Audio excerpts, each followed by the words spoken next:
Assalamualaikum warahmatullahi wabarakatuh. Saya NF dari Pustaka Suara. Saya masih akan membincang satu buku yang cukup menarik tentang Bumi Blambangan.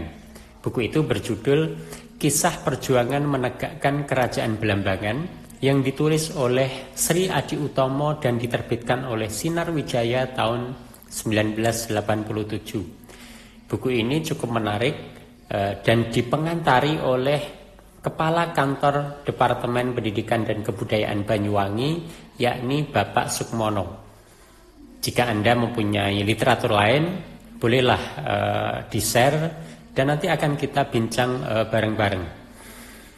Jika sebelumnya saya sudah mengulas buku ini, tapi pada era Kerajaan Majapahit hingga Kerajaan Mataram, jadi pada masa era Majapahit hingga Mataram itu Kerajaan Blambangan seperti apa? Nah, pada kali ini saya coba akan hadirkan sejarah Blambangan pada era setelah Mataram, terutama kisah tentang dinasti Prabu Tawang Alun dan kerajaan Macan Putih yang ada di Blambangan.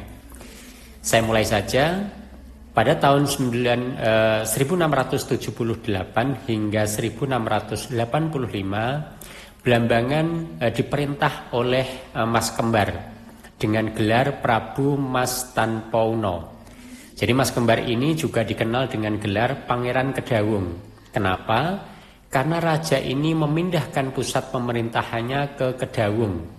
Bekas kerajaan ini berupa gumuk atau bukit kecil yang ditumbuhi pepohonan di Dukuh Kedawung, Desa Alian, Kecamatan Rogojampi. Mungkin Anda ketika ke sana bisa share tentang berbagi cerita tentang Dukuh Kedawung ini. Nah, sesuai isi buku, pada masa bersamaan Mataram diperintah oleh Susunan Amangkurat I. Sunan Mataram ini berbeda dengan pendahulu-pendahulunya. Jadi Amangkurat I tidak begitu berambisi untuk menaklukkan Blambangan. Penyerangan hanya pernah sekali dilakukan oleh Mataram, namun serangan itu gagal, yakni serangan yang dipimpin oleh Tumenggung Wiroguna.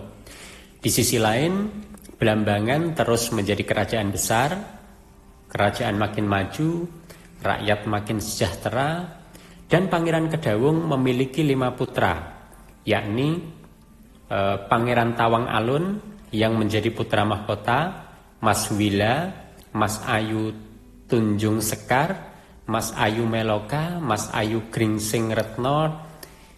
Dan di bawah Pangeran Kedawung ini Blambangan terus menjadi sebuah kerajaan yang maju dan dia lebih dekat dengan kerajaan Bali.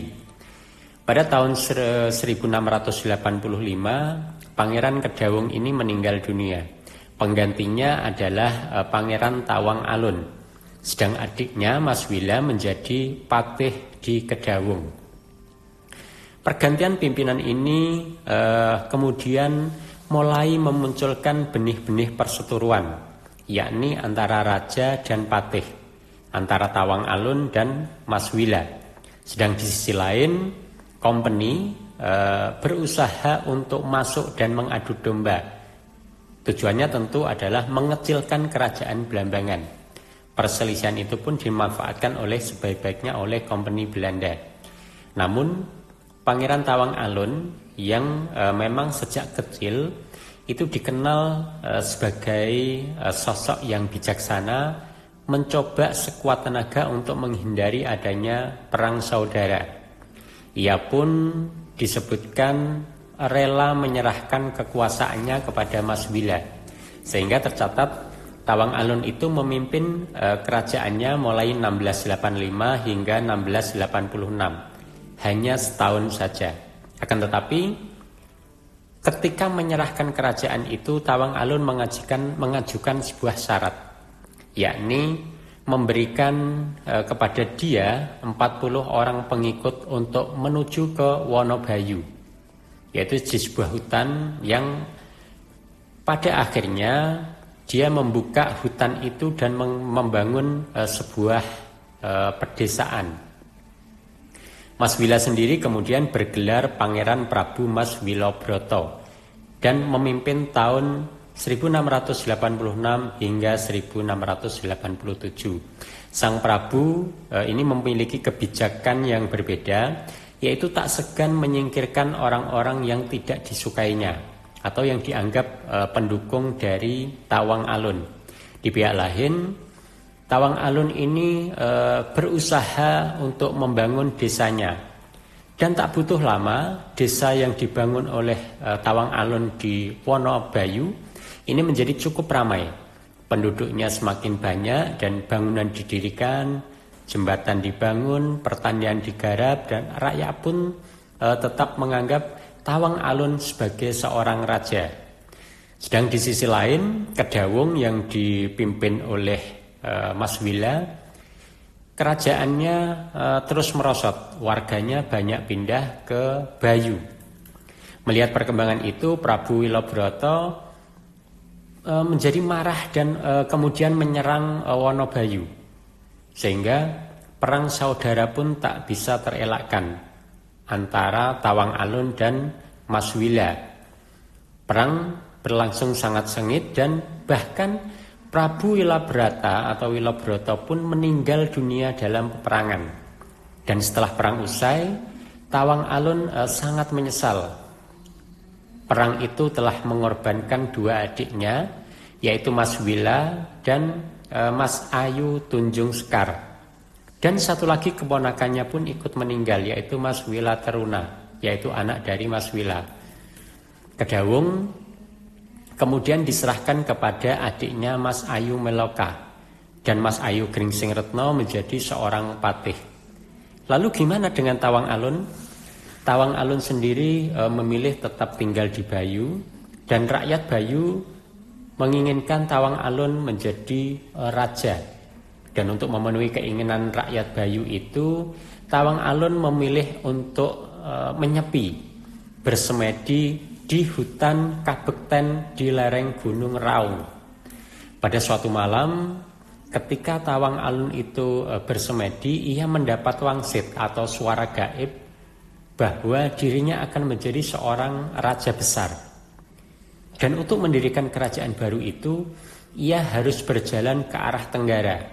Suara gaib itu kemudian diikutinya, tapi tiba-tiba ia bertemu dengan seekor harimau putih yang cukup besar. Tawang Alun sempat kaget, namun anehnya ada suara gaib. Kira-kira suara itu mengatakan, "Hai cucuku, kau janganlah takut. Naiklah ke punggung harimau itu, karena ialah yang akan memberi bantuan kepadamu guna menunjukkan tempat membangun istana baru." Tawang Alun yang mendengar suara itu lalu mengikuti perintah itu, dan harimau berjalan ke sebuah tempat bernama hutan Sudyamara. Di sini harimau itu tiba-tiba menghilang begitu saja. Tawang Alun pun sendirian. Ia yakin tempat itulah kerajaan baru yang harus ia bangun. Hingga tahun 1687, kerajaan baru itu pun selesai dibangun dan diberi nama Kerajaan Macan Putih. Tawang Alun berkuasa hingga 1691. Di bawah kekuasaan Tawang Alun, Kerajaan Macan Putih ini menjadi cukup makmur hingga mencapai puncak keemasannya. Pada masa itu muncullah Mas Bagus Wangsakarya yang dikenal sebagai penasihat raja dan sekaligus guru Prabu Tawang Alun. Siapa Mas Bagus Wangsakarya ini? Tak ada yang tahu dengan jelas, termasuk dari mana asal usulnya. Hanya cerita-cerita rakyat Banyuwangi menyebut bahwa Mas Bagus Wangsakarya ini berasal dari dataran Cina. Tawang Alun dengan permaisuri Dewi Sumekar memiliki 4 anak, yakni Mas Macan Apura, Mas Sasronegoro, Mas Gajah Binarong, dan Mas Kertonegoro. Dengan seorang selir, Tawang Alun memiliki 7 orang anak, Mas Dalem Wilalodra, Mas Dalem Wilasastro, Mas Dalem Wilakromo, Mas Dalem Wirya Atmaja, Mas Dalem Wiraguna, Mas Dalem Wirayuda, dan Mas Dalem Wirajaya atau biasa juga disebut dengan Wirarejeki.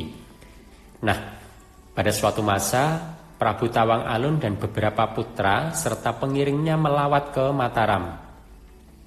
Maksudnya adalah sebagai lawatan silaturahim.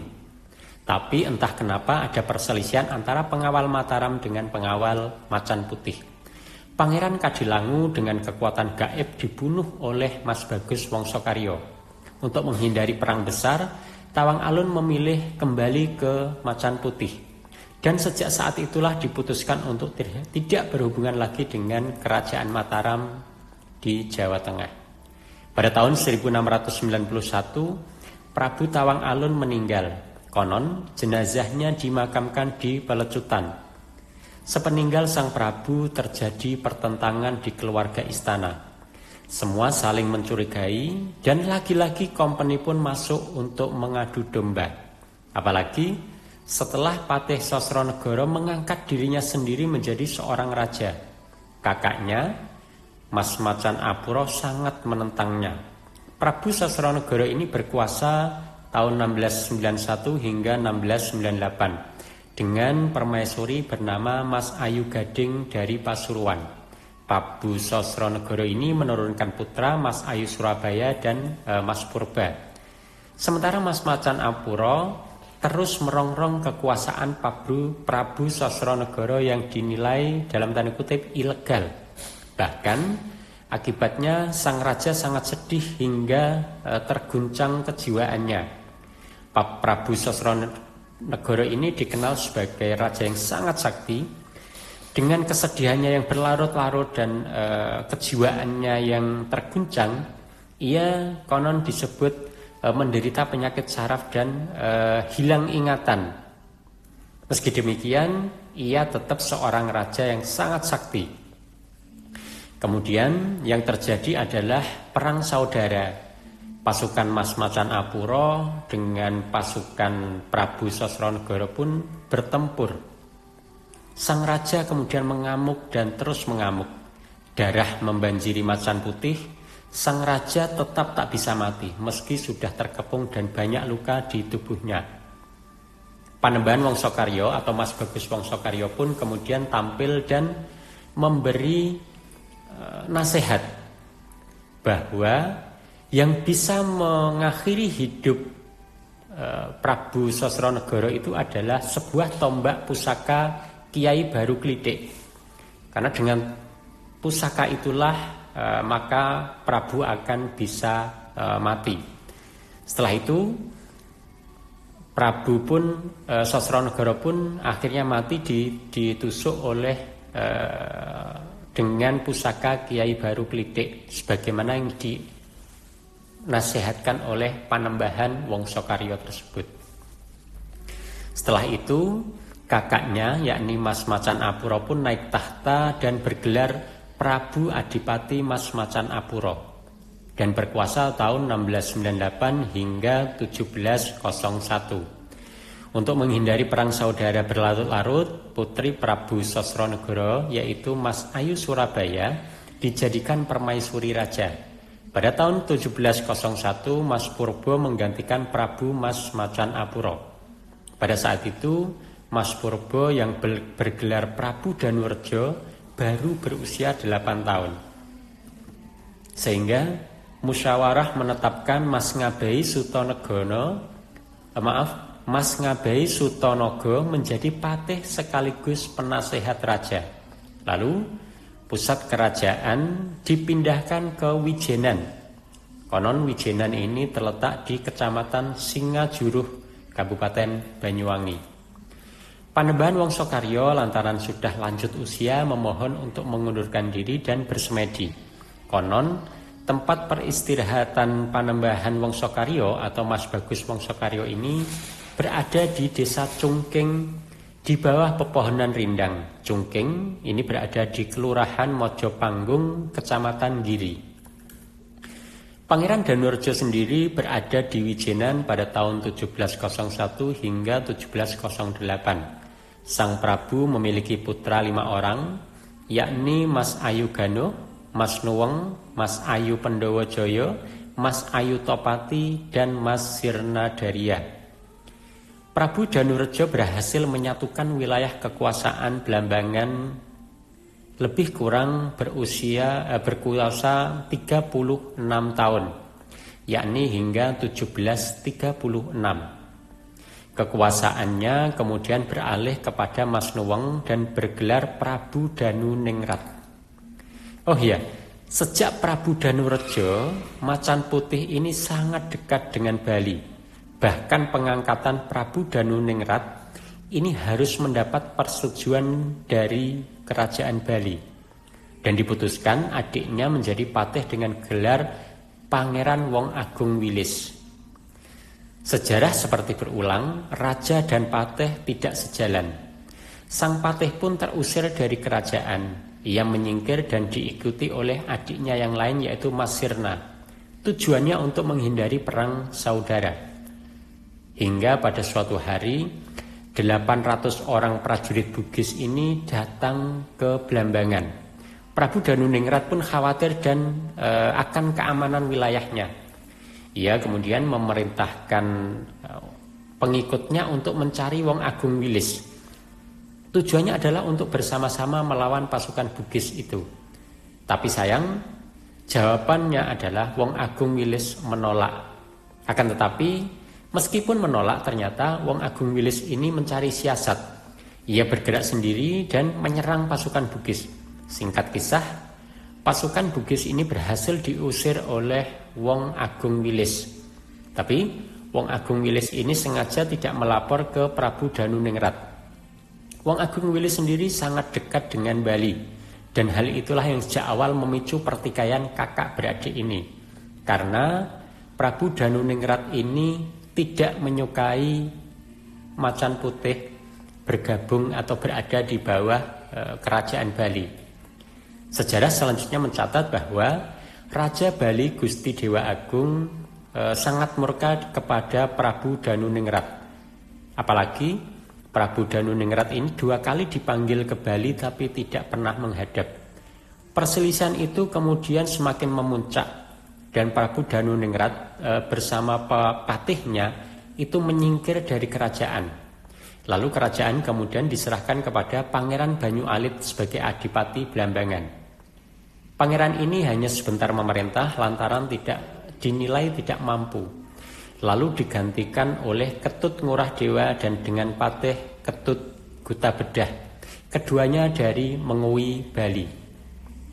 Prabu Danuningrat sendiri mencoba untuk mencari perlindungan ke Lumajang di bawah Tumenggung Kertonegoro.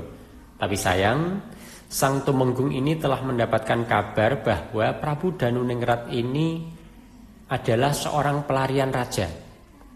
Prabu Danuningrat kemudian malah ditangkap, lalu diadili di hadapan Cokorda Mengui dan dihukum pancung di Pantai Seseh, Kecamatan Mengui, Bali. Setelah itu, Blambangan masuk pada masa perjuangan melawan Kompeni Belanda. Nah, itulah singkat kisah antara bagaimana kerajaan Blambangan atau bumi Blambangan di bawah kerajaan Macan Putih dan khususnya di bawah dinasti Prabu Tawang Alun. Apakah kisah Blambangan di bawah waktu melawan Belanda ini juga perlu saya hadirkan untuk di Pustaka Suara. Nanti kita akan coba sama-sama membacanya. Jika Anda punya buku ini, bolehlah berbagi cerita juga.